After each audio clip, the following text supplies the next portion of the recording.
പിതാവിൻ്റെയും പുത്രൻ്റെയും പരിശുദ്ധാത്മാവിൻ്റെയും നാമത്തിൽ ആമേൻ. എൻ്റെ പ്രിയപ്പെട്ടവരെ, ഇന്ന് ജൂലൈ 13 ഞായറാഴ്ച.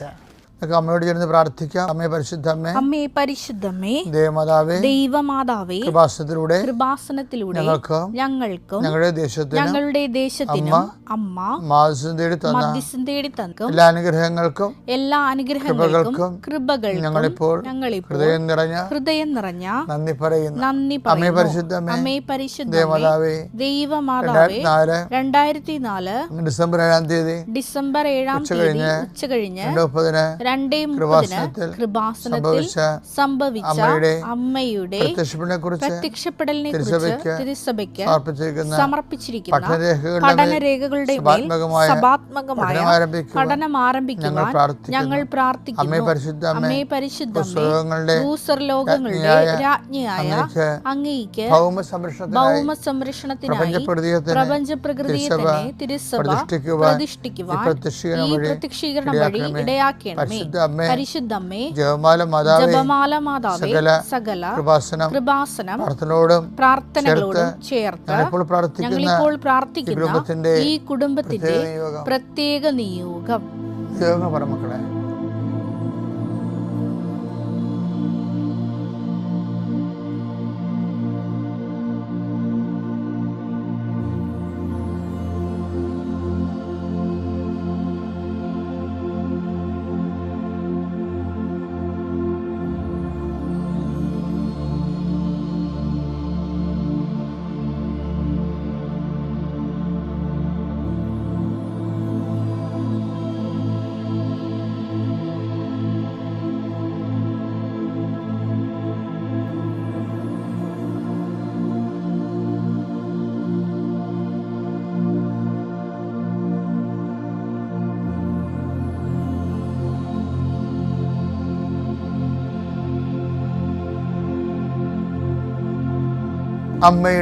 അമ്മയുടെ പ്രത്യക്ഷീകരണത്തിന്റെ അനുഗ്രഹവേളയിൽ ഞങ്ങൾക്ക് സാധിച്ചു തരുവാൻ കനിയണമേ.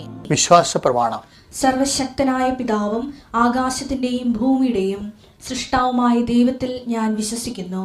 അവിടുത്തെ ഏകപുത്രനും ഞങ്ങളുടെ കർത്താവുമായ ഈശോമിശിഹായിലും ഞാൻ വിശ്വസിക്കുന്നു.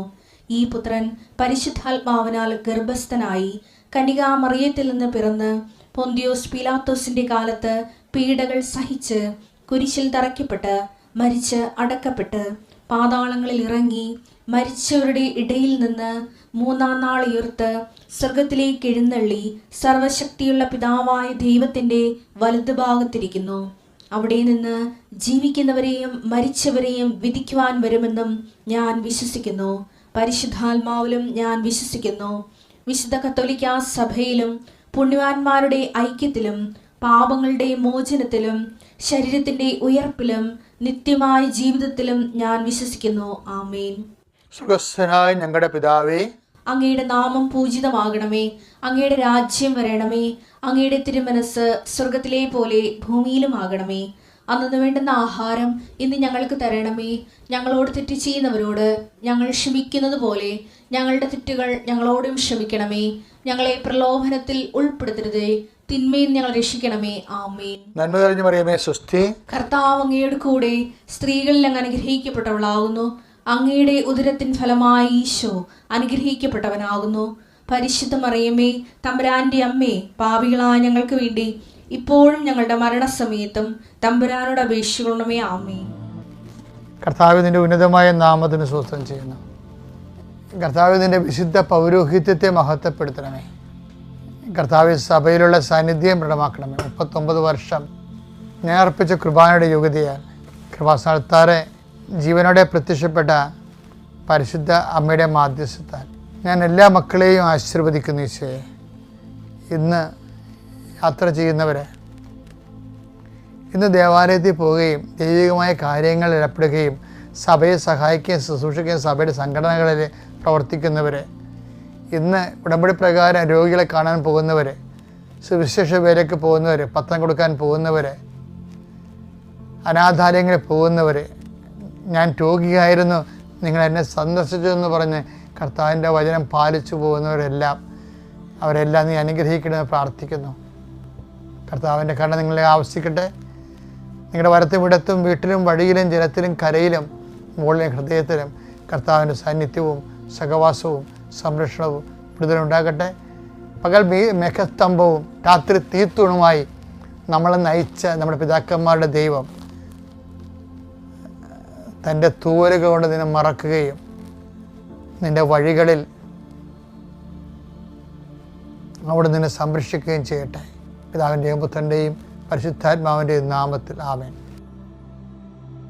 എൻ്റെ പ്രിയപ്പെട്ടവരെ, എല്ലാവരെയും ഈശോ അനുഗ്രഹിക്കട്ടെ എന്ന് പ്രത്യേകം പ്രാർത്ഥിക്കുന്നു. നമ്മളെ ഇന്ന് കാണാൻ പോകുന്നത് how to get the protection of Jesus. എന്നുവെച്ചാൽ നമുക്ക് ദൈവത്തിൻ്റെ സംരക്ഷണം എങ്ങനെ കിട്ടാം, സംരക്ഷണം കിട്ടണമെങ്കിൽ എന്ത് ചെയ്യണം. ഞാൻ നിങ്ങളോടൊക്കെ പറഞ്ഞിട്ടില്ലേ, 21 ലക്ഷം ആൾക്കാരെ ഞാൻ കൗൺസിൽ ചെയ്തിട്ടുണ്ട്. എത്ര 87 തുടങ്ങിയതാണ്. ഇപ്പം എത്രയോ വർഷമായി, 36 വർഷം കഴിഞ്ഞില്ലേ, ഇപ്പം 37 വർഷമായിരുന്നു. എന്താണ് ഇത്രയും കാലങ്ങളിലൂടെ ഒരു 10-200 ആൾ അല്ലെങ്കിൽ 500 ആളെയൊക്കെ കാണാത്ത ദിവസങ്ങൾ കുറവാണ്. ഏറ്റവും കുറഞ്ഞ ദുഃഖവെള്ളിയാഴ്ച മാത്രം ആൾക്കാരെ ഒന്നും കാണത്തില്ല, ബാക്കി എല്ലാ ദിവസവും ആൾക്കാരെ കാണും. ഞാനിത് പറയാൻ കാര്യം, ഇത് ഇങ്ങനെ ഒരു സെറ്റപ്പ് ചെയ്യാൻ കാരണം ഞാൻ എപ്പോഴും ആൾക്കാരെ നിരീക്ഷിക്കും. പിന്നെ ഞാൻ എപ്പോഴും ചിന്തിക്കണത് ദൈവവചനത്തെ എങ്ങനെ ആക്ടിവേറ്റ് ചെയ്യാൻ പറ്റും. മനുഷ്യൻ്റെ പ്രശ്നങ്ങൾ, അപ്പോൾ ഈ മനുഷ്യൻ്റെ പ്രശ്നങ്ങളെ എങ്ങനെയാണ് ദൈവത്തെ കൊണ്ട് പരിഹരിപ്പിക്കുന്നത്, ഇതൊക്കെ തന്നെയാണ് ഞാൻ എപ്പോഴും ചിന്തിക്കുന്നത്, പണ്ടുപോലെ ചിന്തിച്ചിട്ടുള്ളത്. അതുകൊണ്ട് ഈ വരുന്ന ആൾക്കാരെ എല്ലാം കൃത്യമായിട്ട് ഞാൻ ഈ വിശ്വാസ പ്രമാണം പഠിപ്പിക്കും. എല്ലാവർക്കും അറിയാമായിരിക്കും, പക്ഷെ ഞാനത് കൃത്യമായിട്ട് സൂക്ഷ്മതയോടെ പഠിപ്പിക്കാൻ നോക്കും. എന്ന് വെച്ച് കഴിഞ്ഞാൽ വിശ്വാസ പ്രമാണം എന്ന് പറയണത് ഇപ്പം നൈസേൻ ക്രീഡ്, നിക്കിയ സുനദോസ് വിശ്വാസ പ്രമാണം, സഭയുടെ വിശ്വാസ പ്രമാണം. അപ്പം അതിൻ്റെ അകത്ത് വരണത് അത് എന്താണെന്നാണ് എന്നോട് പരിശുദ്ധാത്മ പറഞ്ഞിരിക്കണമെന്ന് അറിയാമോ?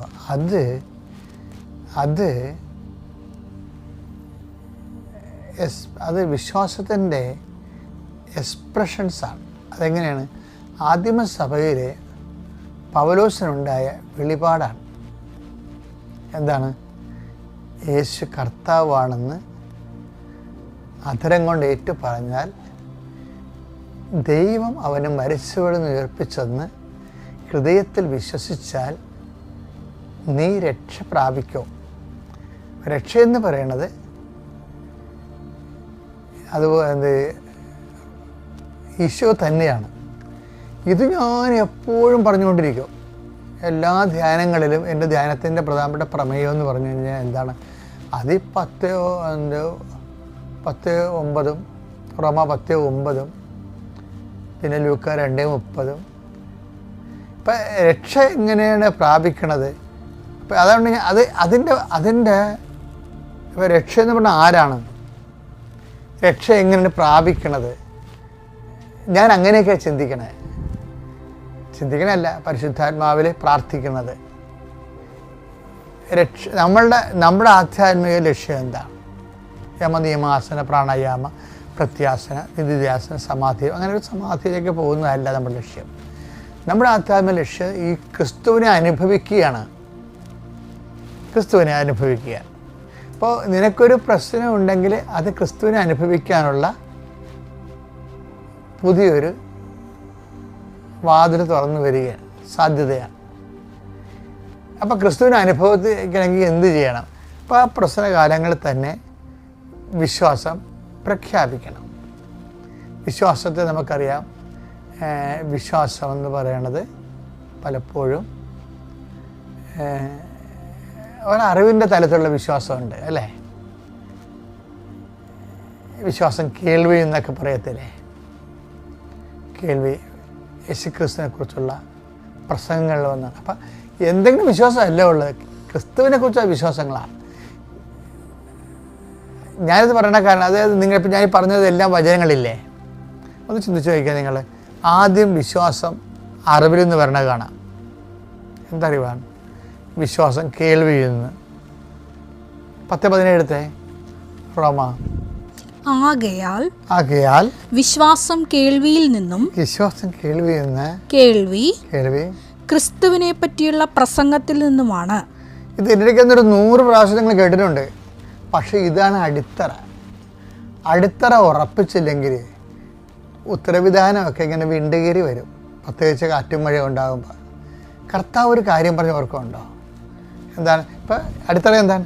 വിശ്വാസം കേൾവിയിൽ നിന്നും. കേൾവി എന്താണ്? യേശുക്രിസ്തുവിനെ കുറിച്ചുള്ള അറിവിൽ നിന്നുമാണ്, പ്രസംഗങ്ങളിൽ നിന്നുമാണ്. അപ്പോൾ യേശുക്രിസ്തുവിനെ ബേസ് ചെയ്താണ് വിശ്വാസം ഉള്ളത്, അല്ല എന്തെങ്കിലും വിശ്വസിക്കുകയല്ല. ഇപ്പം ചില ആൾക്കാർ, ചില സെക്കുലറായിട്ടുള്ള ആൾക്കാർ, ഈവൻ പ്രീസ്റ്റ് പോലും പറയും അച്ഛൻ ചെയ്യണത് ഫെയ്ത്തിസമാണെന്ന് പറയും. അപ്പോൾ ഞാൻ വിവരക്കേട് പറയുമ്പോൾ ഞാൻ മിണ്ടത്തില്ല. കാര്യം ഞാൻ മിണ്ടിയാൽ എനിക്ക് അവർ ഒഫൻഡ് ചെയ്യേണ്ടി വരും. എന്താ കാര്യം? ഫെയ്ത്തിസം എന്ന് പറഞ്ഞാൽ ഈ ഒരു കാലത്ത് യൂറോപ്യൻസ് ലോകത്ത് സംഭവിക്കുന്ന ദൈവികമായ ഇടപെടലിനൊക്കെ വിളിച്ച പേര് ഫെയ്ത്തിസം എന്നാണ്. എന്ന് വെച്ച് കഴിഞ്ഞാൽ എന്നിട്ട് ഈ ഫെയ്ത്തിസം എന്ന് പറഞ്ഞാൽ പറയും ക്രിസ്തു പോലും ഫെയ്ത്തിസമാണ് ഉപയോഗിച്ചതെന്ന് പറയും. എന്താണ്? നിൻ്റെ വിശ്വാസം നിന്നെ രക്ഷിച്ചിരിക്കുന്നു. അങ്ങനെ ഒന്നല്ല. അതായത് വിശ്വാസം എന്ന് പറയണത്, നമുക്കൊരു വിശ്വാസം ഉണ്ടാകണത് ആത്മവിശ്വാസം, ആത്മധൈര്യം. ഇപ്പം ആൾക്കാർക്ക് അമ്പിയെ കൂടി നടക്കത്തില്ലേ? ഒരു വലിയ റോഡൊക്കെ പിടിച്ചുകൊണ്ട് അവർ ബാലൻസ് പോകാതിരിക്കാൻ കമ്പിയെ കൂടി നടക്കും. സർക്കസുകാർക്ക് അവരുടെ ബാലൻസിൽ അവർക്കൊരു വിശ്വാസമുണ്ട്. അങ്ങനെയുള്ള വിശ്വാസമല്ല, അതിനാണ് ഫെയ്ത്തിസം എന്ന് പറയുന്നത്. അവരുടെ കഴിവിൽ, അവരുടെ മെയ് വഴക്കങ്ങളിൽ, ശീലങ്ങളിലൊക്കെ ഉള്ള വിശ്വാസം. അങ്ങനെയല്ല. We believe in A person. ഒരു വ്യക്തിയിലാണ് നമ്മൾ വിശ്വസിക്കുന്നത്. മനസ്സിലായില്ലേ? നമ്മൾ ഒരു ഐഡിയയിൽ പോലും അല്ല വിശ്വസിക്കുന്നത്. ഇപ്പോൾ മാർക്സിസം ഒരു ആശയത്തിലാണ് വിശ്വസിക്കുന്നത്. നമ്മൾ വിശ്വസിക്കുന്നത് ഒരു വ്യക്തിയാണ് വിശ്വസിക്കുന്നത്. അപ്പോൾ ഈ വ്യക്തിയെ നമുക്ക് അനുഭവിക്കാൻ സാധിച്ചാൽ നമ്മുടെ പ്രശ്നങ്ങൾക്ക് പരിഹാരമായെന്നുള്ളതാണ് ബൈബിൾ നൽകുന്ന ഏറ്റവും വലിയ റെവലേഷൻ എന്ന് പറയുന്നത്, വെളിപാട്. അപ്പോൾ ഈശോ തന്നെ പറഞ്ഞല്ലേ, വ്യക്തി എന്ന് പറഞ്ഞാൽ ആരാണ്?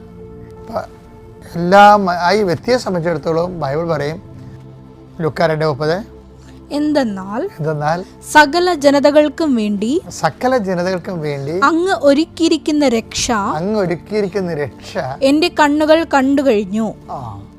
അപ്പൊ രക്ഷ എന്ന് പറഞ്ഞാൽ ആരാണ്? ക്രിസ്തുവാണ്. ഇപ്പൊ റോമ 10:9 നമ്മൾ വായിച്ചേ, 10:9 വായിച്ചേ. ഇത് ഞാൻ നിങ്ങളെ കാണാതെ പഠിപ്പിക്കും. എന്താണെന്നറിയോ? ഇതിപ്പോൾ നിങ്ങൾ ചിലർ പറയുക, ഇപ്പം ഇത് അച്ഛൻ എപ്പോഴും പറയണതാണിത്, ഇത് തന്നെ ഇനി ഞാൻ മരണം വരെ പറഞ്ഞുകൊണ്ടിരിക്കും. കാര്യം ഇതാണ് ഇതിൻ്റെ ഫൗണ്ടേഷൻ. എന്താണത്? 10:9 വായിച്ചേ. ആകയാൽ യേശു കർത്താവാണ് എന്ന് അധരം കൊണ്ട് ഏറ്റുപറയുകയും. അപ്പോൾ ആരാണ് യേശു? യേശു എന്ന് പറഞ്ഞ കർത്താവ് എന്ന് വെച്ച് കഴിഞ്ഞാൽ യേശു കർത്താവാണെന്ന് ആദരം കൊണ്ട് ഏറ്റുപറയുകയും ദൈവം അവനെ മരിച്ചവരിൽ നിന്ന് ഉയർപ്പിച്ചു എന്ന് ഹൃദയത്തിൽ വിശ്വസിക്കുകയും ചെയ്താൽ നീ രക്ഷ പ്രാപിക്കും. എന്ന് പറഞ്ഞു കഴിഞ്ഞാൽ യേശു കർത്താവാണെന്ന് വിശ്വസിക്കണം രക്ഷ പ്രാപിക്കണമെങ്കിൽ.